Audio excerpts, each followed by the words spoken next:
안녕하세요. 오랜만에 강의를 찍어보도록 하겠습니다. 이 통합과학 강의에 역학적 시스템 부분이 빠져 있는데요. 그 부분을 함께 해보려고 하고요. 이 역학적 시스템은 물체의 중력이 작용했을 때 어떠한 운동을 하게 되느냐, 또는 운동량과 충격량, 그 다음에 안전사고 예방 장치에서의 충격량에서의 원리, 그런 내용을 배우는 부분입니다. 이제 물리적인 내용이 많고요.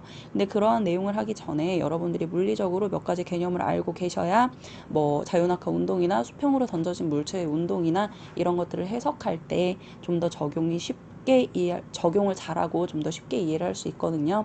그래서 오늘은 제목을 보시면 물체의 직선 운동이라고 되어 있는데, 이 직선 운동에서의 뭐 속력과 속도, 가속도, 또는 물체의 힘이 작용했을 때 물체가 어떻게 운동을 하게 될지, 그러한 기본적인 개괄적인 내용을 좀 살펴보고, 그 다음에 중력과 자유낙하 운동, 수평으로 던져진 물체의 운동으로 차근하게 넘어가 보도록 하겠습니다.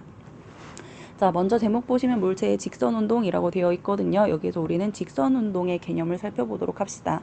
말 그대로 물체가 운동을 하는데, 물체가 그냥 앞으로만 이렇게 직진하는 운동, 이런 것들을 우리가 직선운동이라고 부르거든요. 근데 물체가 이렇게 갔다가 돌아오거나 하면 될까 안 될까? 그치, 이런 짓은 하면 안 돼요. 그냥 쭉 앞으로만 가는 운동, 이런 걸 직선운동이라고 하는데, 직선운동의 가장 중요한 포인트는 뭐냐면, 물체가 앞으로 진행을 하다가 방향이 변하면 된다 안 된다? 그쵸, 방향이 변하면 안 되는 운동, 방향이 일정한 운동, 방향 일정이라고 쓸게요. 방향이 일정한 운동을 직선 운동이라고 표현을 하네요. 그러면 이러한 직선 운동에서 속력과 속도가 각각 어떠한 개념을 보이는지 첫 번째로 알아보도록 하겠습니다. 자, 속력과 속도 갑니다. 이 속력이랑 속도는 둘 다 비슷한 의미를 가지고 있어요. 그냥 똑같은 의미라고 생각하시면 될 것 같아요. 둘 다 뭘 구하는 물리량이냐면 빠르기를 구하는 물리량입니다. 조금 전에 물체가 운동을 한다라고 이야기를 했거든요. 그럼 이 물체가 운동을 한다면 당연히 빠르기가 존재하게 될 거예요. 이 물체가 얼마나 느리게 움직이느냐, 빠르게 움직이느냐, 그걸 우리가 속력을 구한다라고 표현을 하거든요. 이 속력과 속도를 먼저 기호로 표현을 한번 해보도록 하겠습니다. 왜냐하면 물리에선 기호가 꽃이니까. 속력과 속도 둘 다 우리는 기호를 뭘 쓰도록 할 거냐면, 앞으로 기호 소문자 V, 작은 V를 사용하도록 할 텐데요. 내가 속력과 속도라고 말을 하면서 그냥 기호 V를 사용한다면 속력을 구하는 문제이구나 라고 생각을 하시면 된다고요. 이때 우리가 먼저 속력에 대한 정의를 해보도록 합시다. 자, 속력이라고 하는 거, 예를 들어서 어떤 사람이 있는데요. A 사람 같은 경우는 10초 동안에 200m를 뛰는 사람이 있고요. 물론 불가능해요. B 같은 사람은 10초 동안에 100m를 달리는 사람이 있다고 칩시다.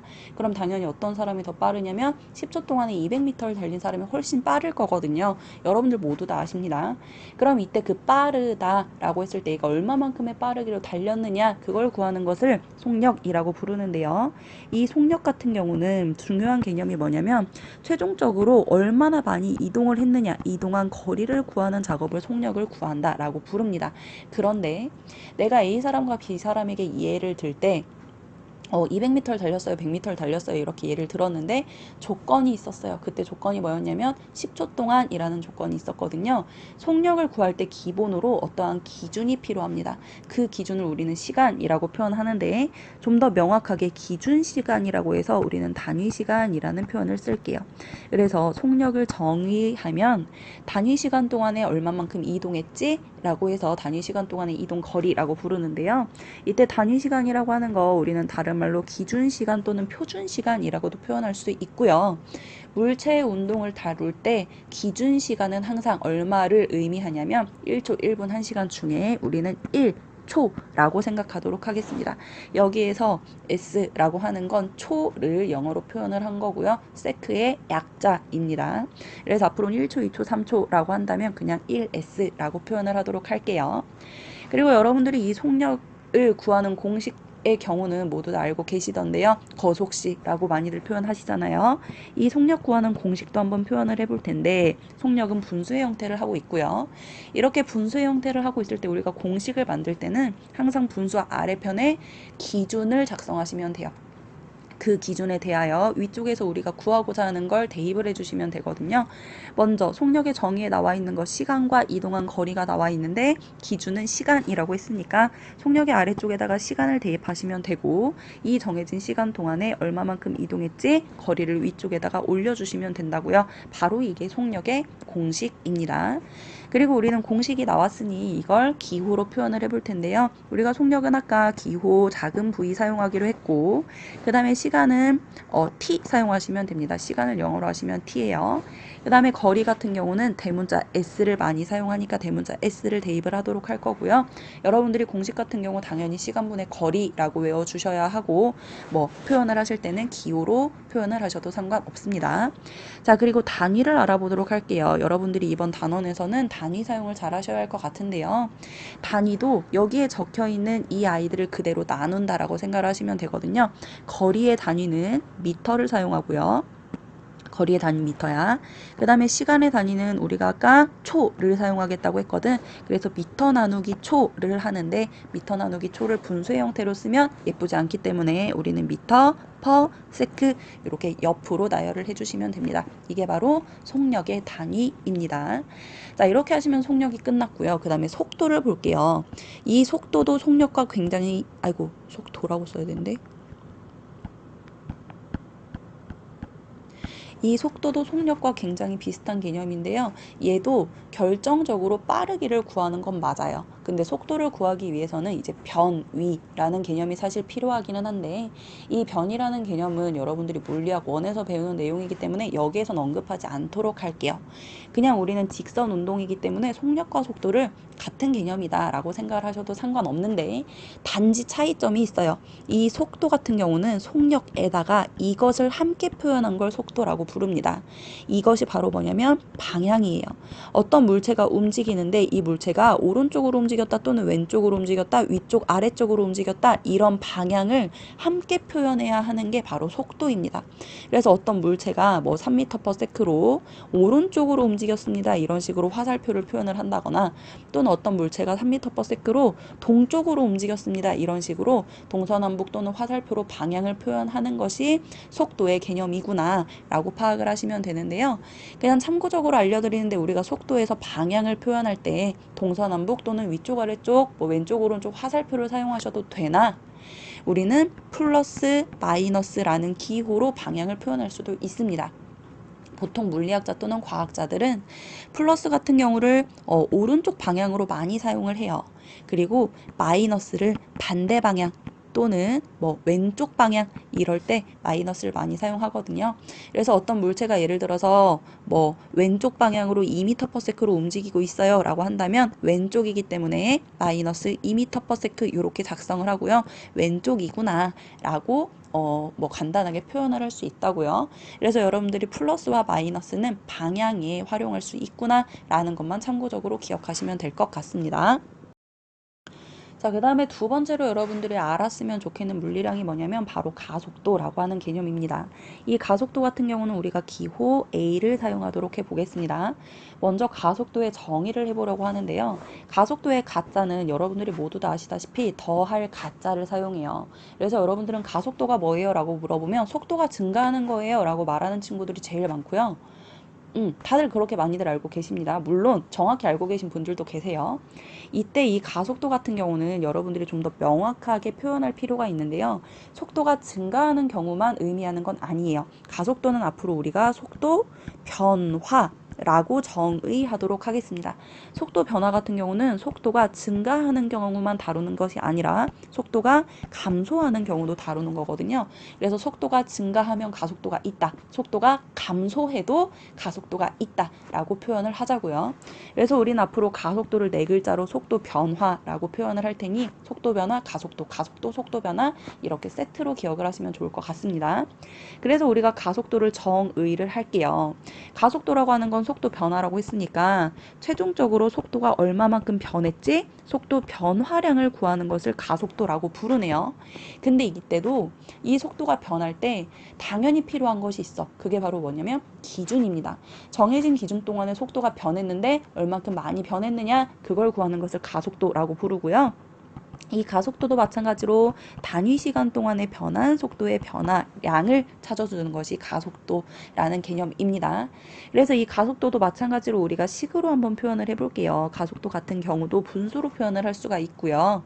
이 분수가 나왔으니 당연히 아래쪽에다가는 기준을 써주셔야 됩니다. 그래서 기준 시간을 써주시면 되겠네요.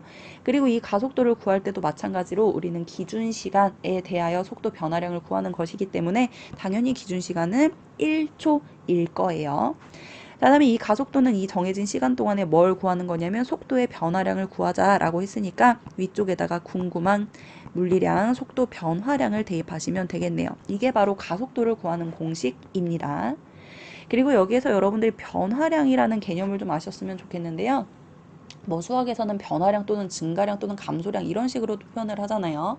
어쨌든 물리에서 변화량은 무조건 나중 거에서 처음 걸 빼시면 돼요.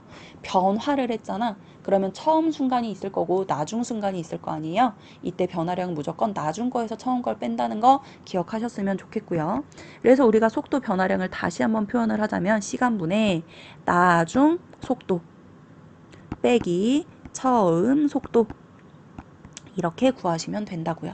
참고적으로 아시면 될 것 같습니다. 자, 이것도 기호로 한번 표현을 해보도록 할게요. 가속도는 A라고 사용하시면 되고요. 그 다음에 시간은 아까 우리가 T라고 했습니다. 그리고 속도 같은 경우는 V 쓰기로 했으니까 작은 V 대입하시고요. 그냥 속도가 아니라 변화량이라고 했거든요. 그래서 V 앞에 세모 표시하시면 좋을 것 같아요. 이때 이 세모를 우리는 델타라고 읽고요. 한국말로 변화량을 의미하는 기호이거든요. 그래서 속도 변화량이구나 라고 생각하시면 되고, 그 다음에 나중 속도와 처음 속도도 한번 표현을 해볼게요. 시간에다 t를 대입하시고요. 나중 속도 같은 경우는 일반적으로 그냥 v를 많이 사용하고요. 처음 속도를 구별하기 위해 v에다가 0자 표시하시고 v0라고 많이 표현을 하거든요. 그래서 가속도 같은 경우는 이런 식으로 표현하도록 하는데 여러분들한테 직접적으로 이 단원에서 가속도를 구하시오 라고 하지는 않습니다. 가속도의 의미만 잘 기억하시면 될 것 같은데요. 가속도의 의미를 알기 위하여 여러분들은 단위를 꼭 기억을 해주셔야 돼요. 자, 여기에서 속도의 단위는 우리가 조금 아까 미터 퍼 세크를 쓰기로 했거든요. 그 다음에 시간의 단위 같은 경우는 세크였어요. 미터 퍼 세크를 세크로 나누는 거거든. 미터 퍼 세크를 세크로 한 번 더 나누는 거기 때문에 이거 계산하시면 가속도의 단위는 미터 퍼 세크 제곱이 나오거든요. 우리 아까 속도의 단위, 속력의 단위는 미터 퍼 세크였는데 가속도의 단위는 미터 퍼 세크 제곱이니 이 단위가 뭘 의미하는지 한번 체크를 해보도록 할게요.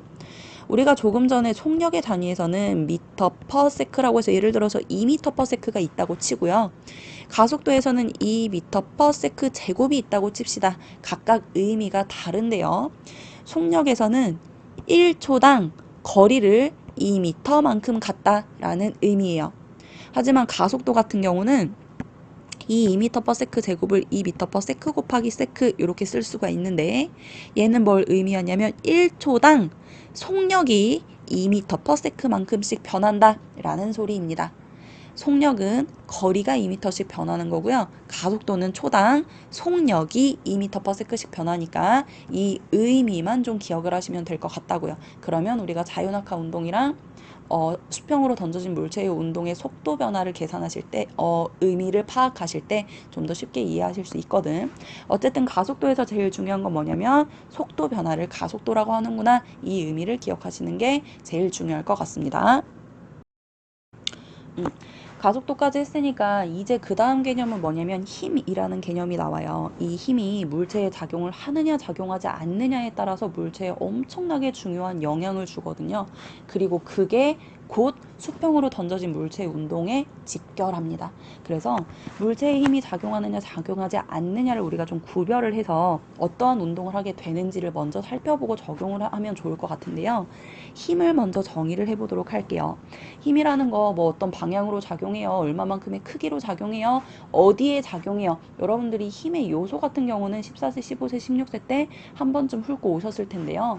그보다 중요한 게 뭐냐면 물체의 힘이 작용했을 때 그 물체는 도대체 어떠한 영향을 받겠느냐, 그게 중요합니다. 일단 어떤 물체가 있어요. 그리고 이 물체에 힘을 작용해 보도록 할게요. 그럼 이 물체에 뭐가 변하게 될까요? 그쵸? 예를 들어서 이 물체가 오른쪽으로 움직이고 있는데 뭐 같은 방향으로 힘이 작용한다고 합시다. 그럼 이 물체에 뭐가 변하냐면 속도가 증가하게 될 거예요. 또는 이 물체가 오른쪽으로 운동하고 있는데 반대 방향으로 힘이 작용한다고 칩시다. 그럼 이 물체의 속도가 감소하게 될 거거든요. 일단 첫 번째로 변하는 건 뭐냐면 이 물체의 속력, 빠르기가 변하게 될 거예요. 그 다음에 두 번째, 이 물체가 오른쪽으로 운동을 하고 있는데 이렇게 뭐 위에서 아래쪽으로 이렇게 옆에서 민다고 치자. 그림상으로는 그래요. 근데 옆에서 밀었다고 칠게요. 그러면 이 물체의 방향이 이렇게 뭐 대각선 방향으로 바뀌게 될 거거든요. 두 번째, 물체에 힘이 작용할 때 바뀔 수 있는 거 방향도 변할 수도 있네요. 그 다음에 세 번째, 예를 들어서 내가 이 물체를 잡고 이렇게 주먹을 쥔다고 치자. 그럼 이 물체가 쪼그라들 거 아니에요. 그래서 이 물체의 모양을 변할 수 있게 하는 것도 역시 힘의 요인이라고요. 그래서 물체에 힘이 작용하면 무엇이 변한다 라고 하냐면 물체의 모양이 변하거나 또는 물체의 운동 상태가 변한다 라고 부릅니다. 우린 앞으로 속력과 방향을 통틀어서 운동 상태라고 부를 거거든요. 그래서 여러분들은 힘은 운동 상태나 모양을 변화시키는 요인, 글씨가 좀 더 거지 같아요. 죄송해요. 자, 물체의 운동 상태나 모양을 변화시키는 요인을 힘이라고 정의하겠습니다. 그러면 이 힘이 작용하느냐 작용하지 않느냐에 따라서 물체에는 어떠한 영향을 주겠느냐를 지금부터 살펴볼게요. 자, 첫 번째입니다. 물체의 힘이 작용하지 않을 때예요. 힘이 작용하지 않을 때 어떠한 운동을 하겠느냐라고 보도록 하겠습니다. 자, 예를 들어서 물체가 정지해 있어요. 근데 여기에 아무 짓도 안 할 거야. 그러면 그러니까 힘이 작용하지 않을 거야. 그럼 이 물체는 운동을 할까요? 안 할까요? 그쵸? 당연히 이 물체는 운동하지 않을 겁니다. 계속적으로 정지해 있을 거거든요. 마찬가지로 이 물체가 이번에는 그냥 운동하고 있다고 칩시다. 예를 들어서 뭐 1m/s 만큼으로 운동하고 있다고 칠게요. 그리고 그냥 쳐다만 봐. 이 물체는 아무런 힘도 작용하지 않아. 밀지도 않을 거고 막지도 않을 거고 하다못해 마찰력도 없을 거고 공기 저항도 없을 거야. 아무런 짓이 일어나지 않거든요. 그럼 이 물체에는 뭔가 변화가 있을까 없을까? 그쵸? 이 물체에 아무런 힘이 작용하지 않잖아요. 그러면 아무것도 변하면 안 됩니다. 첫 번째, 속력이 변하면 안 돼요. 속력이 일정합니다. 그 다음에 두 번째, 이 물체에 옆으로 밀거나 이런 짓도 일어나지 않거든요. 방향은 변하면 될까 안 될까? 그쵸? 방향도 변하면 안 돼요. 방향이 변하지 않는다? 이거 우리가 방향이 일정하다라고 표현을 한다고요. 됐죠? 자, 힘이 작용하지 않으니 속력이 변하지 않는다. 속력이 일정하고요. 힘이 작용하지 않으니 방향도 변하지 않는다. 방향도 일정합니다. 이걸 우리가 뭐라고 부를 수 있냐면 속력이 일정하다 두 글자로 등속이라고 부를 수 있고, 방향이 일정하다 우리가 아까 맨 처음에 이야기했어요. 방향이 변하지 않는 운동을 뭐라고 불렀냐면 직선 운동이라고 불렀거든. 자, 이때 이 두 개를 합쳐요. 그러면 힘이 작용하지 않을 때 할 수 있는 운동의 이름을 뭐라고 부르냐면 그쵸, 바로 등속 직선 운동이라고 부릅니다. 여러분들이 많이 들어보셨을 거예요. 등속 직선 운동은 바로 속력과 방향이 변하지 않는 운동을 등속 직선 운동이라고 부르고, 이거 다른 말로 등속도 운동이라고도 부르거든요. 몰라도 상관없어요. 어쨌든 이 등속 직선 운동의 조건, 힘이 작용하지 않는다는 거, 이게 제일 중요합니다. 힘이 없을 때 모든 물체의 운동은 다 등속 직선 운동을 한다는 거 꼭 기억을 해 주시고요. 이 등속 직선 운동과 관련된 그래프를 하나 보도록 할게요. 자, 이 그래프의 가로축은 시간을 쓸게요. 물체의 운동에서 가로축은 항상 기준을 쓰거든. 그래서 시간에 따라서 이 물체의 속력이 어떻게 변하느냐에 대한 그래프인데 되게 간단해요. 이 물체의 속력은 변한다 했어, 안 변한다 했어? 그쵸? 등속, 절대 안 변한다 했거든. 예를 들어서 이 물체의 처음 속력이 1m/s였으면 5초 후에도 1m/s, 10초 후에도 1m/s, 100초, 200초 후에도 1m/s여야 하거든. 그래서 처음부터 끝까지 1m/s로 꾸준한 이런 일자 모양이 나오게 될 거예요. 이 일자 모양의 그래프를 우리는 속력이 일정한 그래프라고 표현을 합니다. 힘이 작용하지 않을 때 속력 그래프는 무조건 일자인 이런 형태를 보여야 한다고요. 예를 들어 등속직선 운동, 이 말이 이해가 안 간다면 힘이 작용하지 않을 때 등속직선 운동의 그래프는 그냥 일자야 라고 모양을 기억하셔도 좋을 것 같습니다. 자, 이번에는 물체에 힘이 작용할 때를 볼게요. 힘 작용. 자, 우리가 아까도 얘기했는데요. 물체에 힘이 작용하는 경우는 굉장히 간단합니다. 예를 들어서 물체가 오른쪽으로 운동을 하고 있는데요. 이 물체에 같은 방향으로 힘이 작용한다라고 칩시다. 내가 앞으로 가고 있는데 누가 뒤에서 날 밀어줘. 그러면 이 물체의 속력이 증가하게 될 거고요. 또는 이 물체가 오른쪽으로 운동하고 있는데 이번엔 앞에서 이렇게 막는 거야. 내가 앞으로 가고 있는데 누가 앞에서 날 막았어. 그러면 나의 속력이 감소하게 되겠네요. 뭐 내가 좀 느려지겠죠. 이런 경우를 의미하는 거예요. 그래서 여러분들도 아시다시피 물체에 힘이 작용합니다. 그럼 기본적으로 뭐가 변하게 될 거냐면 속력이 변하게 될 거예요. 속력이 변화한다, 속력이 증가한다, 감소한다, 둘 다 포함한다 라고 얘기를 했고요. 속력 변화 또는 속도 변화, 우리가 세 글자로 뭐라고 얘기했습니까? 그쵸, 가속도라고 이야기했거든요. 힘이 작용하면 가속도가 발생한다, 가속도가 생긴다 라고 표현할 수 있겠네요. 그래서 속도 변화가 생김 또는 가속도가 생김, 둘 다 똑같은 말이라고요.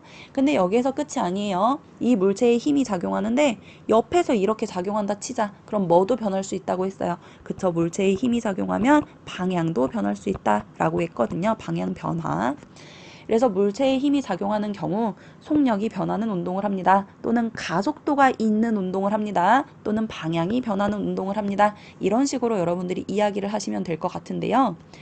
이때 좀 더 특수한 조건을 하나 드리도록 할게요. 힘이 작용할 거야. 근데 힘이 일정하게 작용하는 경우를 볼게요. 힘이 일정하게 작용. 그리고 방향을 정해드립니다. 방향은 변하지 않는 직선 운동을 한다 칠게요. 그러니까 이 물체가 그냥 앞으로만 가는 운동을 할 거예요. 이걸 우리가 직선 운동이라고 하거든요. 여기에 힘이 일정하게 작용하는 경우라고 생각을 해봅시다. 물론 힘의 방향은 같은 방향일 수도 있고 반대 방향일 수도 있습니다. 그럼 어쨌든 물체에 힘이 작용을 하니 어떤 변화가 생겨야 하냐면 무조건 이 물체는 속력이 증가하거나 감소하거나 둘 중에 하나는 해야 돼요. 힘만 있으면 무조건 일어나는 현상이거든요. 그래서 힘이 작용했으니 일어나는 현상, 속도 변화 또는 속력 변화라고 쓰겠습니다. 직선 운동이기 때문에 속력과 속도를 동시에 사용하셔도 상관없습니다. 어쨌든 물체에 힘이 작용하면 무조건 속도 변화가 생겼어. 그런데 힘이 일정하게 작용하고 있거든요. 그러면 속도 변화가 어떻게 생길까? 그게 중요해. 힘이 일정하면 속도 변화도 역시 일정하게 생깁니다. 이게 포인트예요. 이게 무슨 소리냐면 예를 들어서 조금 전에 힘이 정해지지 않고 그냥 막무가내로 작용하잖아? 그럼 예를 들어서 속도가 증가하는 경우 첫 번째, 속도가 1m/s이다가 속도가 갑자기 3m/s로 증가했어. 그러다가 속도가 갑자기 10m/s로 훌쩍 뛰었다가 갑자기 속도가 11m/s로 이번에는 조금만 증가했어. 많이 증가했다가 적게 증가했다가 이게 미친 듯이 그냥 무지막지하게 일어나는 거, 이게 그냥 힘이 작용하는 경우이고요. 힘이 일정하게 작용하는 경우에 속도 변화가 일정하다는 건 무슨 소리냐면 예를 들어 정지했던 물체 0m/s였던 애가 첫 번째 속도가 변하는데 2m/s만큼 속력이 2만큼 변했어요. 그러면 그 다음 속력 변화도 역시 똑같이 처음에 이만큼 일어났으면 그 다음에도 역시 이만큼 일어나야 돼. 그래서 4m/s가 되는 경우예요. 그 다음에 또 시간이 1초만큼 지나면 또 이만큼 증가해서 6m/s가 되어야 한다라는 소리야. 이때 이 속도의 변화량, 요 간격의 크기가 똑같이 이만큼 일정하다라는 소리입니다. 감소할 때도 마찬가지예요. 예를 들어서 10m/s만큼으로 운동하고 있었던 물체가 있었어요. 근데 얘가 1초만큼 지났더니 속력이 7m/s로 감소했어. 얼만큼 감소했냐면 3만큼 감소했거든요. 그럼 그 다음에 또 1초만큼 지나면 역시 3만큼 감소해야 한다는 소리입니다. 그럼 얼마가 될 거냐면 4m/s가 되겠지. 그 다음에 또 3만큼 감소해서 1m/s가 되겠지. 이런 식으로 같은 양만큼 증가하거나 같은 양만큼 감소해야 한다고요. 이걸 우리가 속도 변화가 일정하다라고 표현을 한 거예요. 그런데 이때 우리는 속도 변화를 세 글자로 표현할 수 있습니다. 뭐라고 했어요? 속도 변화 세 글자로? 그렇죠. 가속도 맞습니다. 결국에는 속도 변화가 일정하다, 다른 말로 가속도가 일정하다라고도 표현할 수 있네요. 그리고 우리는 가속도가 일정, 이걸 네 글자로 뭐라고도 말할 수 있냐면 일정하다, 이걸 등, 같다, 등을 쓸 수 있거든요. 등 가속도라고 쓸 수 있습니다. 결국에 힘이 일정하게 작용하잖아. 그럼 물체가 무슨 운동한다 라고 부를 수 있냐면 등가속도 운동을 합니다 라고 표현을 할 수 있다고요. 물론 직선 운동을 한다고 했으니 등가속도 직선 운동을 합니다 라고 표현하셔도 맞습니다. 자, 여기에서 중요한 건 뭐냐면 여러분들이 힘이 작용하지 않느냐 또는 힘이 일정하게 작용하느냐, 이게 우리 3단원에서 제일 중요한 내용이거든요. 그래서 이것만 정리하고 가시면 좋을 것 같습니다. 물체에 힘이 작용하지 않을 때와 물체에 힘이 일정하게 작용할 때 이 두 가지만 정리하시면 좋을 것 같은데, 첫 번째, 물체에 힘이 작용하지 않는다면 속력과 방향이 변하지 않는 운동, 등속 직전 운동을 한다는 거. 그 다음에 두 번째, 물체의 힘이 일정하게 작용한다 라는 표현이 있다면 속도 변화가 일정할 거기 때문에 결국에는 가속도가 일정한 등가속도 운동을 하게 될 것이다. 이걸 여러분들이 파악을 하신다면 다음 운동에 대한 내용은 쉽게 이해하실 수 있을 것 같습니다. 자, 일단 오늘은 속력과 속도, 가속도, 그 다음에 물체의 힘이 작용했을 때 어떠한 운동을 할 것이냐, 힘에 대한 내용을 정의했고요. 이 시간에 배웠던 내용은 다음에 배울 내용에 필요한 개괄적인 물리량들, 개괄적인 내용들이었어요. 이 내용을 잘 이해하시고 본격적으로 다음 시간에 배울 내용에 적용을 하시면 좋을 것 같거든요. 다음 시간에 다시 보도록 하겠습니다.